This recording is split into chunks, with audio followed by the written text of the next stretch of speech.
The competition level has only further discouraged the looky-loos from coming out. It's too competitive for them. This is great news for sellers, as it means you're less likely to get unmotivated pretend buyers clowning around through your home right now.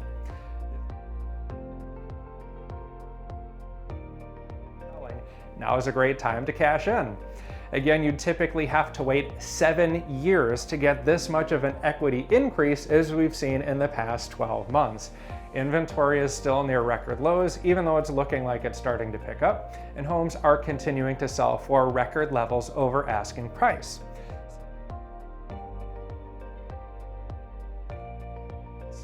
Last year, the 30-year fixed rate loan hit a record low 16 times.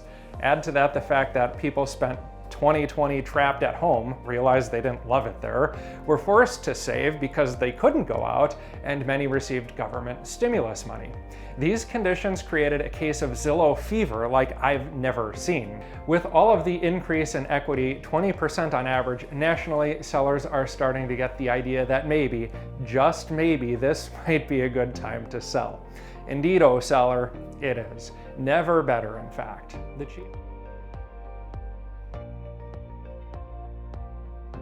If you're thinking of selling, now is a great time, but it's important not to be too unrealistic. Now is a great time to cash in, but as the saying goes, pigs get fat while hogs get slaughtered. In other words, feast, but don't get too greedy. Being overly ambitious will almost certainly be counterproductive. But if you wait, you are missing out on a very attractive market. There really hasn't been a better time to sell, and sellers are starting to catch on.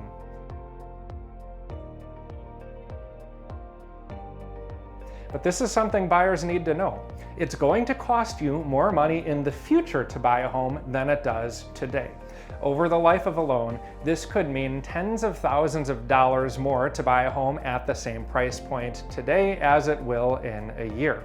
For example, on a 30-year loan of $500,000, you will pay almost $240,000 in interest at the current rate of 2.5%.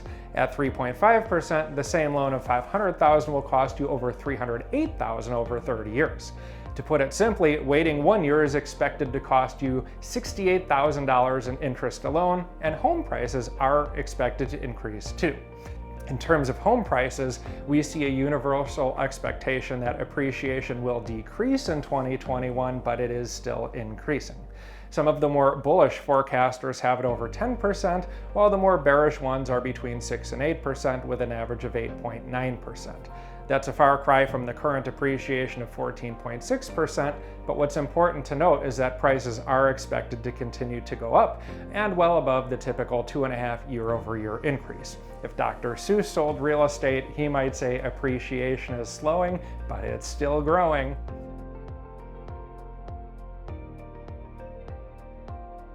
Market time has also followed suit, which also increased in 2020, but has come back down in 2021. While it's still higher today at 81 days versus the 62 days of 2019, the increase in sale price of $62,500 over where we were in 2019 is probably more than enough to justify an additional 19 days on market. Just to do the math, an increase of $62,500 over 19 days comes out to an average profit of $3,289.47 per day. Not a bad return on investment for a couple of weeks, if you ask me.